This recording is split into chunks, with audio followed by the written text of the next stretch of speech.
Previously on Metalman Productions. A nice smooth radius on it. Go ahead and heat treat this thing. Alright, so welcome back. I'm going to go ahead and pick up where we left off on the file forging. This is what's left of the old worn out Nicholson file that I had. Part one of this little project, we forged a Fire Strike. And if you haven't seen that, you can catch up. Go back and watch the Fire Strike forging. And this is the material that we have left. About 9 inches, 9.5 inches long. Its widest point, it's 1 1/8 inches. About 3/16 of an inch thick. So I'm going to go ahead and make a knife out of this. I'm just going to make a general purpose kitchen knife. And yeah, we'll see what we wind up with. Probably I'm looking for, hopefully, I don't know, maybe around a 6-inch blade, nothing too big. But go ahead and get started. Alright, so in the first video, I went ahead and talked about how we ground all the file teeth off and all the cutting grooves on the edges. And just kind of hit all the corners, just kind of take out any possibility for stress cracks. In the last video, we cut the Fire Strike off at an angle, and I went ahead and cleaned up all the rag from where I hot cut that off. And I just went ahead and kind of radius this corner right here. Just kind of give us a head start on the blade, kind of keep the pounding down to a minimum. So we're going to isolate the handle tang on the skinnier side, and the rest of the material is going to be for the blade. So get it hot and get started. Alright, so I am going to start by isolating some handle material. I'm going to isolate it right here, just in front of where the old file tapered. Just going to set down a mark. This is cool and quick.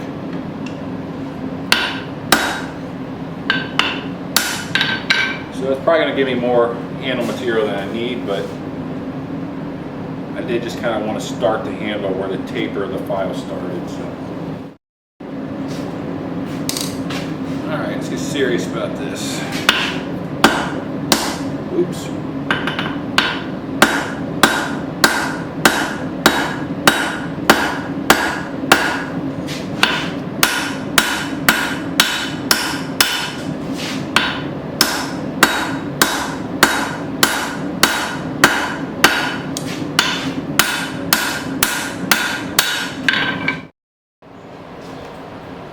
Alright, after taking a second look at this, I'm getting my handle isolated. It's probably going to wind up being 7.5 or 8 inches.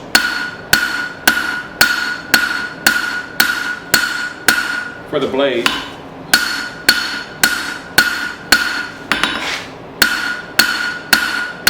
I'm just kind of thinning this handle down.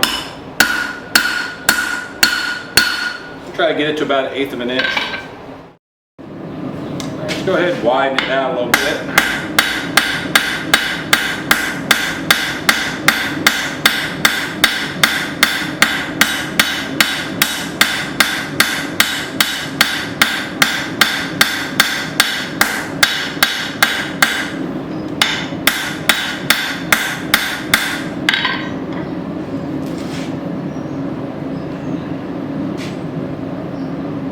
Now I'm going to start to work up in here. I'm going to get this a little bit wider. Alright, widen this up.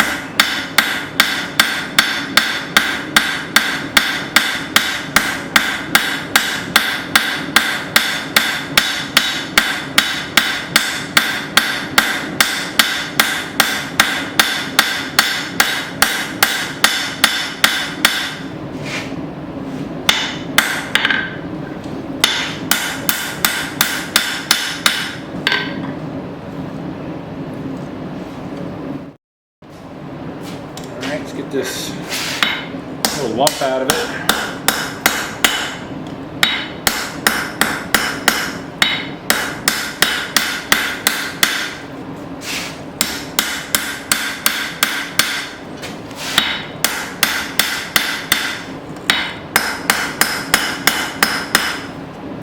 So now we'll get back into getting that wide again. I kind of took that little lump out of her. And the handle is almost the shape that I want. So I like the look of a handle that kind of curves down a little bit. The problem is, you're standing at a counter, the ergonomics just don't work. So I found that a handle that is just straight with the spine for this style of knife is pretty much the best ergonomics. And even if it's slightly bent the other way, even though it's ugly in my opinion, it makes the knife a lot easier to use.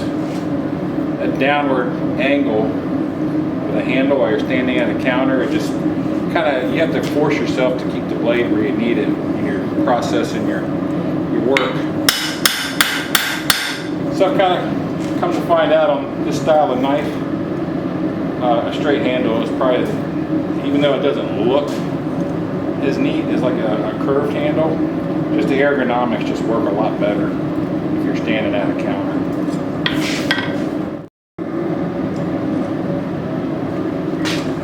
All right.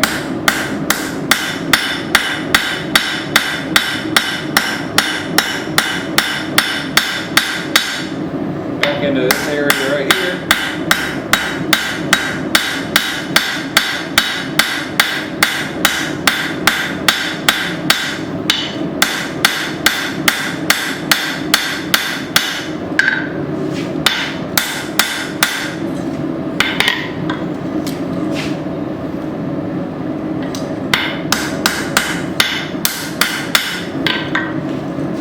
Probably take one more thinning on the handle, and we'll start to go up the blade. Alright, so after this heat, we're probably going to flip it around.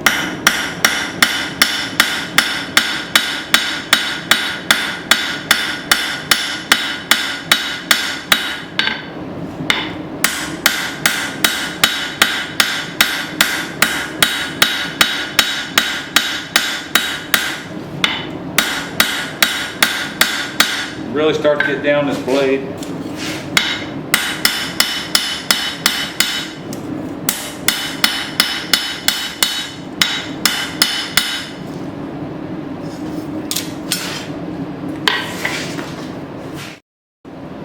Alright, so while this is nice and thick out here at the end, I'm going to get my profile forged in.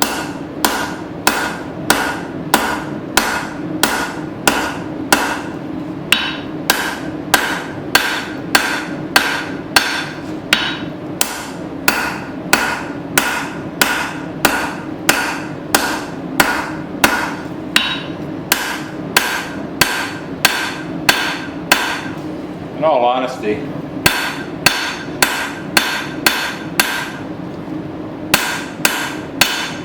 honesty, I really wanted to do the set down on the opposite side, but I didn't.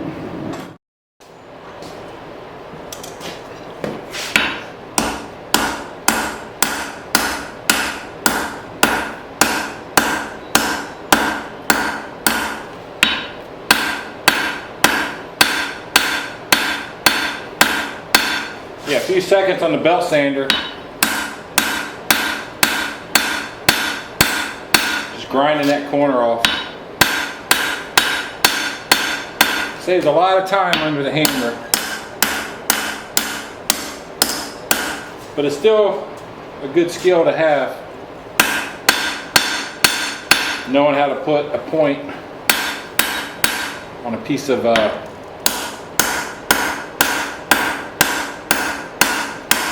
flat that's at a 90-degree angle.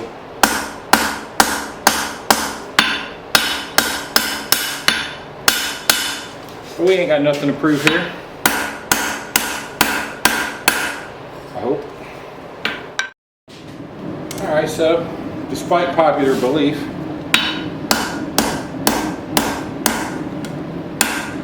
the knife is not flat and pointy. In the sense that the sides are flat, yes, the knife is flat. and it's also pointy. But the two flat sides aren't parallel with each other. You're going to have a taper where the edge side is going to be a lot thinner than the spine side. And that's going to want to make the metal do all kinds of weird stuff. Usually the term is called banana. It'll actually cause the metal to banana. It'll be like a big giant curve upwards. So there's a couple different ways to go against preventing that from happening. You can do a down curve and just kind of get good at it, good at guessing at what it's going to take for it to come back straight again. But I'll do a little bit of both. I'll do a down curve, but I'll leave the spine thick, so as I forge in the taper from the spine to the edge, it'll start to banana, but then I'll also start to thin the top of the knife to the edge, which will push it back down. So right now you can see that the edge is really thick, and this, you know,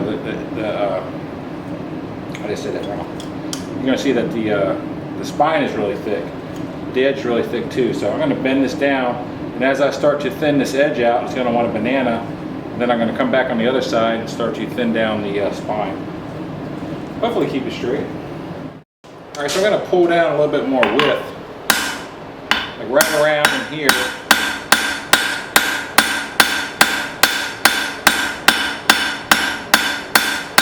That's also going to cause some thinning.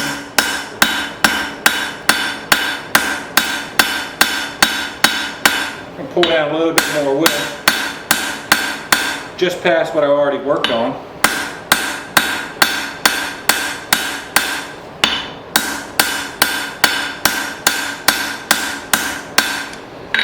Then I think from here, the rest of the thinning is going to be drawing it out a little bit longer. So probably about all the work we're going to do with the cross peen. Probably see me thinning on the horn most of the time now. All right, just to kind of show you more of the process.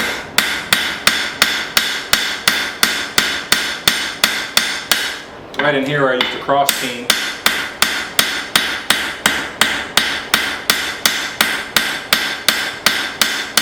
I'm going to clean up those marks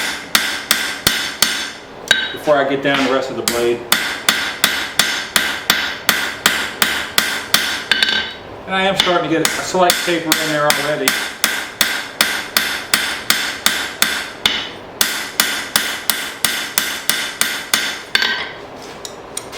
So I kind of clean it up as I go. Alright, so I kind of want to show you something. I'm just going to work on the top of the spine. And now just thinning the spine down.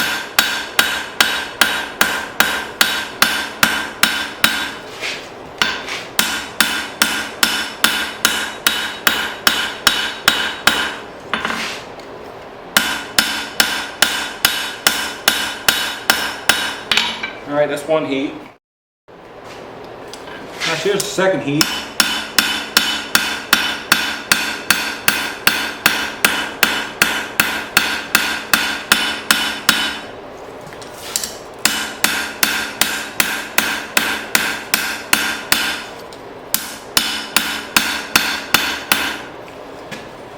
So you can see in just 2 heats, that thing curved that quite substantially. So I'm going to stop there because I don't want to get it any thinner, because I might need this material to take any kind of banana out when I start to taper in the bevels. Well, it's not going to be a bevel, it's just going to be a taper from the spine all the way to the edge. So that's just going to be a full flat grind. Alright, so I'm not going to start hammering in the bevel. I'm going to start to thin it on the horn, and that will straighten it up.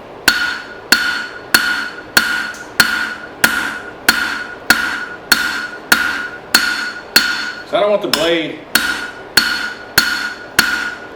any wider past this point.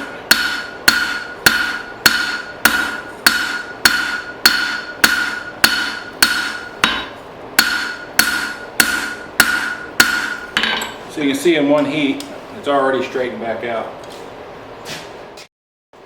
Alright, so I took another heat on the horn, and you can see it pretty much straightened it out, if not bent the tip up. So while she's still thick enough, we'll get everything straightened up. Get this point going back down.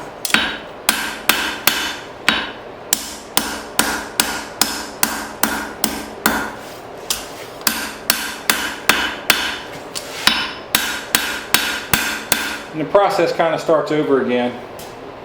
So you gotta get the distill taper all the way to the point. So still really thick right in here. So I can use this material to push the blade back down and then come back and thin the edge again. Alright, so we're gonna focus in this area right here.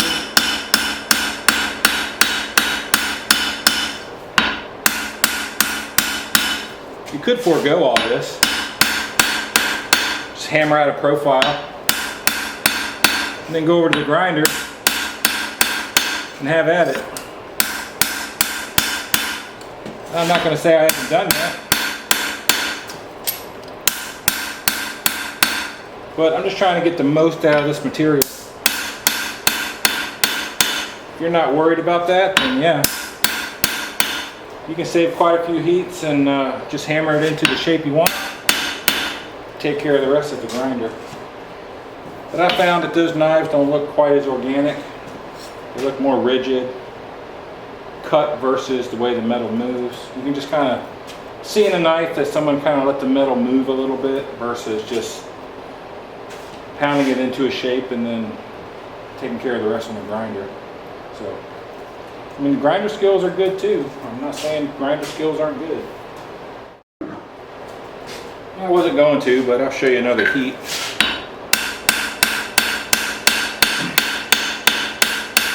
In this area right here.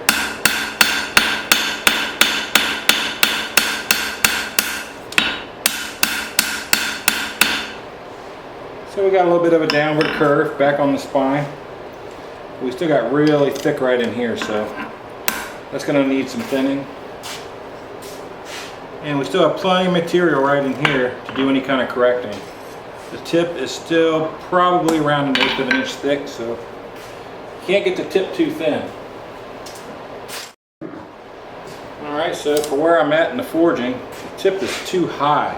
I gotta get that tip back down for the amount of thickness I have left in the blade.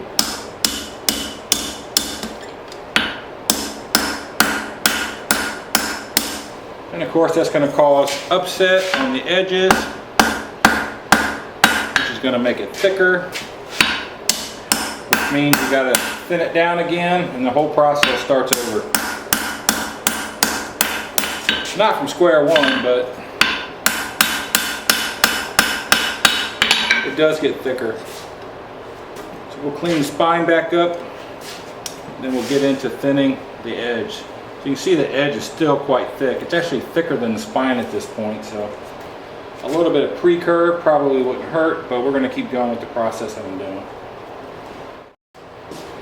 Alright, so just for the record, I'm no kind of master knife forger or anything. But I've been doing it long enough to know that if I hit it here, this is going to happen over here. And if I hit it here, that's going to happen over there. And if I make this thinner than this, that's going to happen. And if I, you know, and so on and so forth.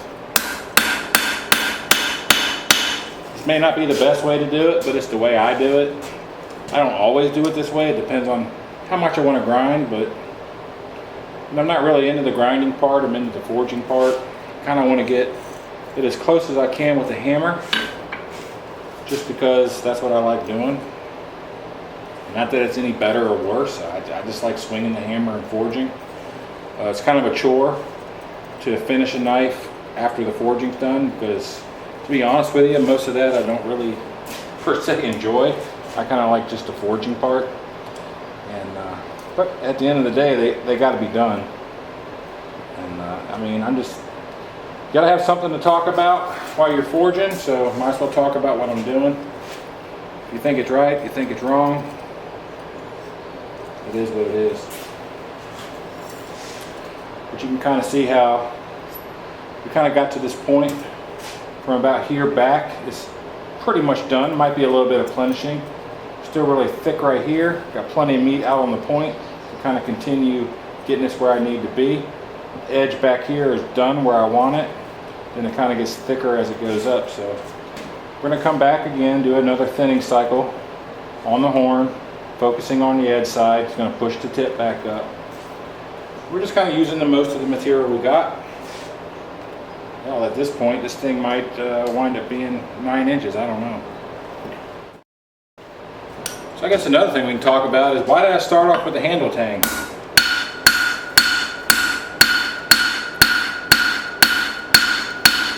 If I'm forging a knife where I already know how big it's going to be,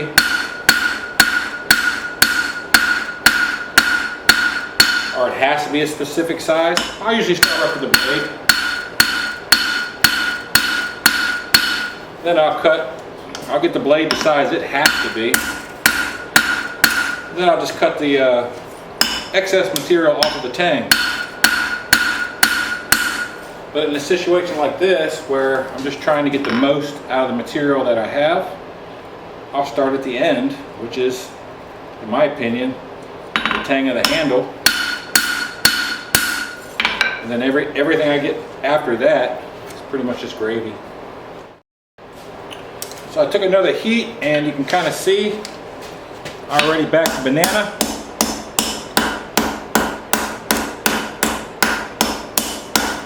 Reset. Get my spine straight again.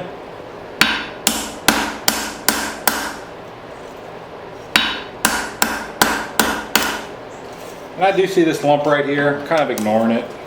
I think I'm just going to go ahead and hit that in the profile when I go to the belt grinder. And fattened up right back there, and you can see the edge is starting to get thinner.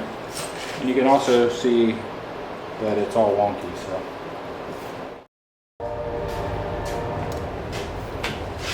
kind of taking a fancy to these kitchen knives, because they kind of present their own unique challenges. One of the challenges is you have to forge them thin, which creates a lot of challenges in heat treat.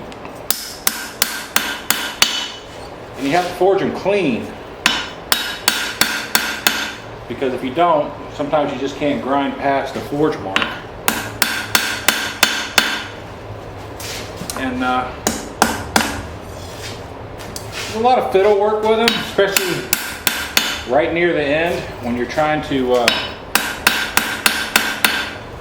get hammer marks out or get it straight. Try to focus on more normalizations to help it survive heat treat. Yeah, you can see it's thick in here yet where I corrected it from that last heat, so that's going to help us out. But from here back, I think the spine, it ain't going to give up any more material for much correction. So we still got a nice thickness right in here to go ahead and keep going with it. All right, let's go ahead and work on this area right in here.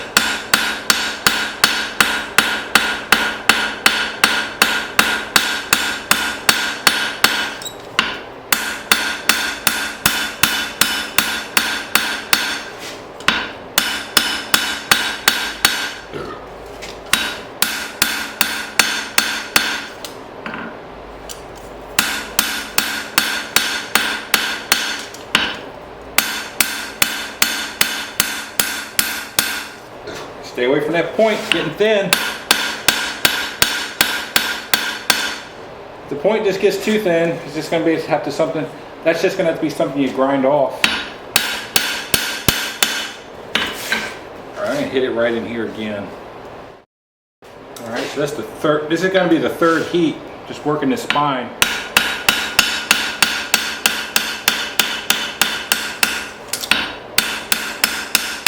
And you can see it's pretty much turned it into a hawkbill.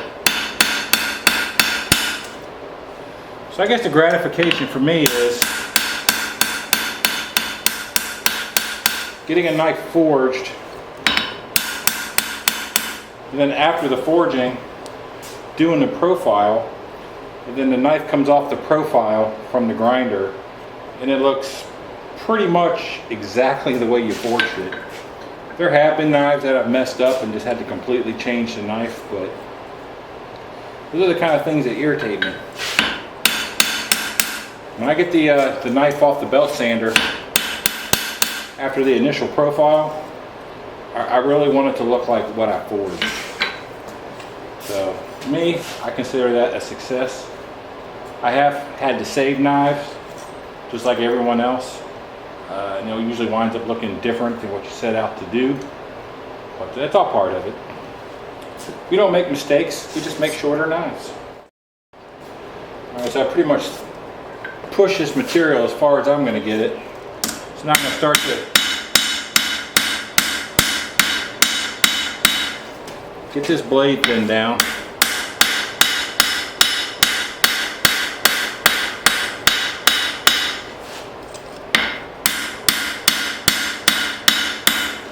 This is a flatter die on the surface, so be a little bit less aggressive than the one I was swinging, which is a lot more rounded. So hopefully we can go down the edge and focusing towards the middle down, and it'll put that point where we want it. So throughout most of this video, I've been I've been filming about every other or every third heat.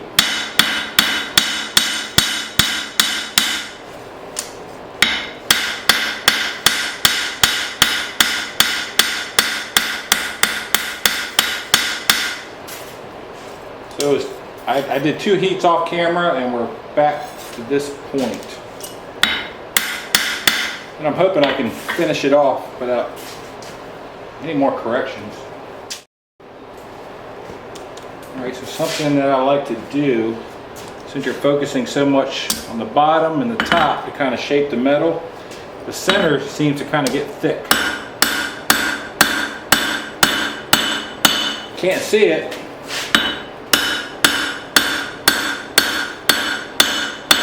but you really see it when it goes on the belt sander. I'll take this big 6-pounder and kind of get that center material kind of hammered down. Alright, so I think I'm going to be thin enough to where I don't have to worry about any banana.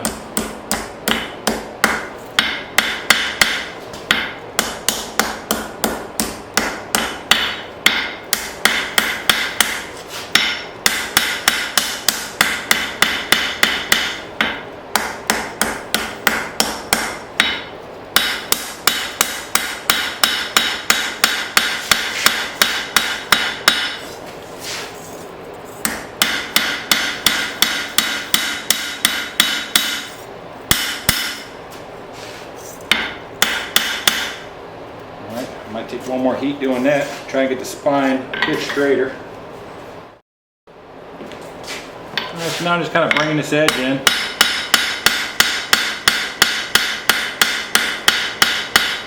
At this point I can kind of let the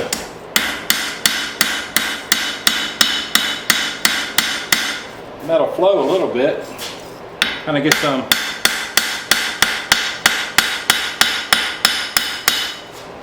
organic curvatures.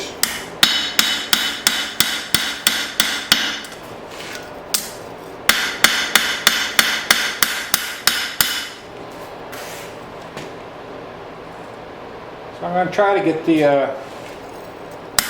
edge, especially down the back, closer to the tip, because that can kind of create problems when you start to grind.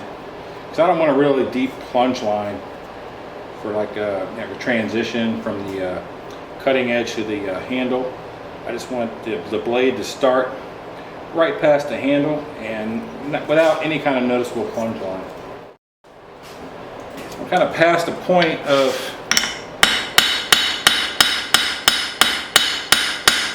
having enough material to take out any kind of crazy curving or banana. So it kind of gets left to the point where it gets left in the blade, or you take it out on the grinder.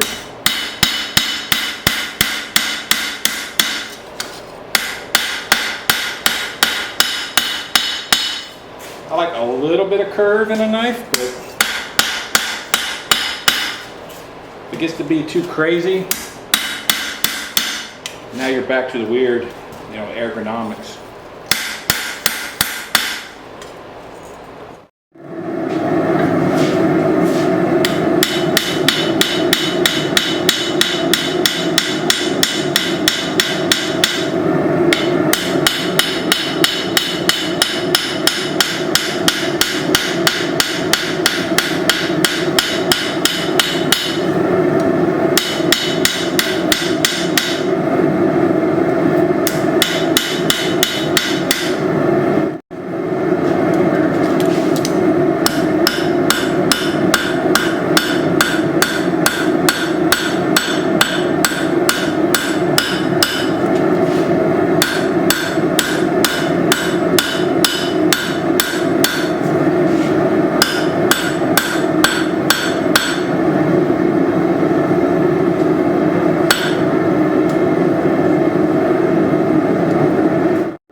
So fortunately for you guys, I never got around to editing this footage. It's been sitting on my computer for a couple weeks, and the knife is done. I did manage to get out here and finish the knife, and overall the knife wound up coming out to 13 inches, and the blade is right at 8.5 inches.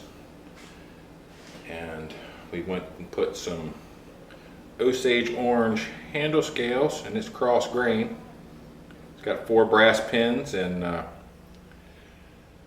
its thickest point, the blade's coming in at just under 1/8 of an inch thick. So we forged this thing thin and we ground it thin, and she's razor sharp. So this is what we wound up with. Second project from the file, and this will be hitting the market really soon, so you can keep your eyes peeled for that if you're interested in something like this at my Etsy store. And overall, I just want to thank everyone for stopping by. Like, share, subscribe, and all that good stuff. And yeah, we'll see you on the next one.